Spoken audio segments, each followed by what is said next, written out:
We're excited to introduce you to the world of investing, even if you're starting with just $100. This guide is designed to help beginners take their first steps into the financial markets, proving that you don't need a fortune to begin building wealth.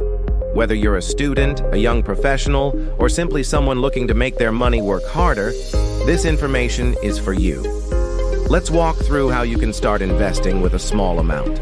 First, it's important to understand that every investment journey begins with a single step. Your $100 might seem small, but it's a powerful seed that can grow into something significant over time. The key is to start now and be consistent. To make it easier for you to begin, we'll cover several accessible investment options. One popular choice for beginners is micro-investing apps. These platforms allow you to invest small amounts, sometimes even spare change from your everyday purchases. Another option is to look into low-cost index funds or ETFs, exchange-traded funds. These provide diversification across many companies, reducing your risk. Now let's address some questions you might have about starting small. Who can invest with just $100? The great news is that anyone can. Many brokers and investment apps have lowered or eliminated minimum investment requirements, making it possible for everyone to participate in the market. Are there any guidelines for choosing your first investments? Remember, when you're starting out, it's wise to focus on low-cost, diversified options. Avoid putting all your money into a single stock, no matter how tempting it might seem.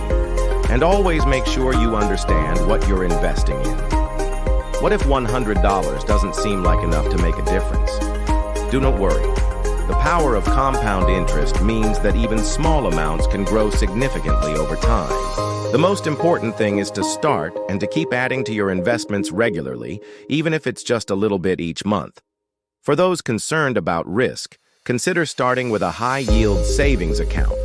While not technically an investment, it's a safe way to earn some interest on your money while you learn more about investing. As you become more comfortable, you can gradually move into other investment types.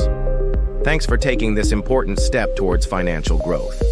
Remember, the journey of 1,000 miles begins with a single step, or in this case, with $100. Keep learning, stay consistent, and watch your investments grow over time. For more detailed information and resources, check out the links in the description. Happy investing!